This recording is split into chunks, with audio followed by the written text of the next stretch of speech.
Well, we've just been dumpster diving at Hippie Christmas around Appalachian State University here in Boone, and I wanted to introduce you to one of my friends here, the Redbud tree. And a lot of times it's considered one of those trees that's kind of like just kind of junky, and people don't really, I don't know, they don't value it as much. Although I do notice some cities are like Durham, they're maybe trying to incorporate redbuds into their landscaping in the town. But for our purpose, what I like is the buds, which are edible. So Gumby, if you want to look over here with me and just kind of zoom in somewhere, maybe like in here somewhere.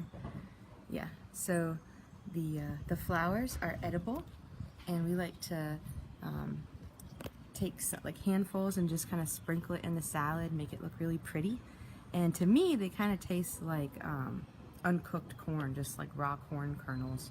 Maybe to other people they taste like something else. Hi. But something also interesting about this tree is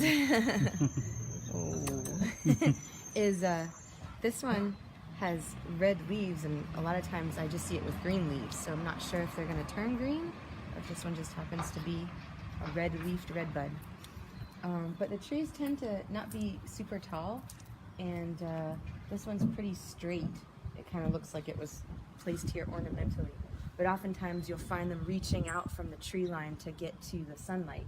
So you might find like a really bent tree, and in central North Carolina, the flowers come out earlier. So maybe in, Gumby, would you say like March that you find thereabouts? Yeah, it fluctuates. Around there.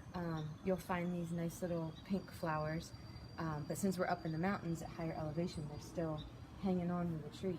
But as you can see, the branches are full of them. And there are some sort of quasi lookalikes. If you see a bunch of pink buds on a tree, try to notice like the red bud form is kind of like a little tight bud, and then it's got these two on top, kind of look like rabbit ears or something, and then one coming down here.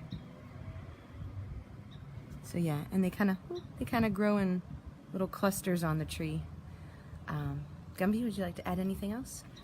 No, just that we usually see these leaves coming out more green, so it's kind of surprising to see them red, and I'm not sure if that's just a variation of redbud up here, or if I just haven't cued into that the leaves come out reddish. So if you see everything that Teresa just talked about, but the leaves are green, that's I think that would be normal too. Oh yeah, and the leaves are a certain shape. I don't know how to describe it, but they kind of look heart-shaped a little. Yeah, that's how I describe them, heart-shaped. So so that's another indicator. Of course, if you got a lot of leaves, then you probably don't have as many buds left. But this one is a nice mixture. And very soon, these leaves are about to get bigger, and they're going to be green, and all the buds are going to fall off. Is that anything else, Teresa? That's it. Thank you, Redbud. Thanks, Redbud.